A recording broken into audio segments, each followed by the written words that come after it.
السلام علیکم ورحمۃ اللہ وبرکاتہ۔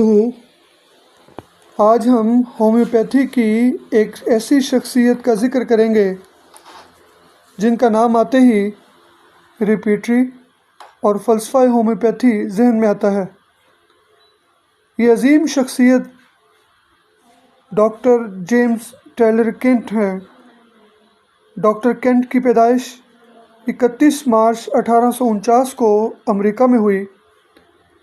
ابتدا میں وہ روایتی ایلوپیتھک ڈاکٹر تھے، لیکن اپنی اہلیہ کی بیماری اور ہومیوپیتھی کے کامیاب نتائج دیکھ کر انہوں نے ہومیوپیتھی کو اختیار کیا۔ انہوں نے اپنی پوری زندگی ہومیوپیتھی کی تعلیم، تحقیق اور تدریس کے لیے وقف کر دی۔ ان کی 3 کتابیں آج بھی ہر ہومیوپیتھ کے لیے نہایت اہم سمجھی جاتی ہیں: Kent repertory, lecture on homeopathic materia medica, lectures on homeopathic philosophy.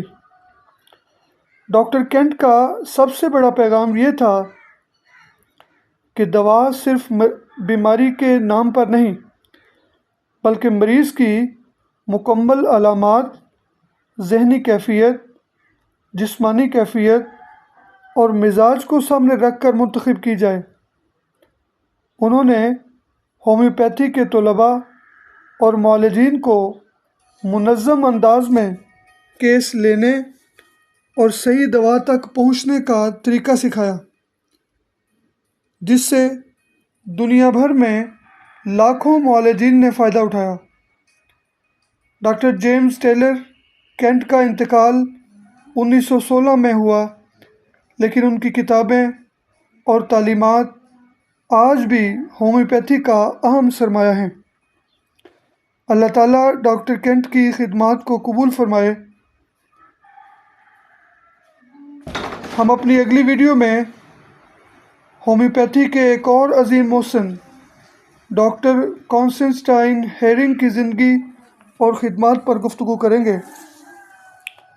اگر آپ ہومیوپیتھی کی مستند معلومات حاصل کرنا چاہتے ہیں تو ہمارے چینل کو سبسکرائب کریں، ویڈیو کو شیئر کریں اور اپنی آراء کومنٹس میں ضرور لکھیں۔ انشاءاللہ اگلی ویڈیو میں ایک اور علمی موضوع کے ساتھ حاضر ہوں گے۔ تب تک کے لیے اجازت دیں۔ خدا حافظ و ناصر۔ السلام علیکم ورحمۃ اللہ وبرکاتہ۔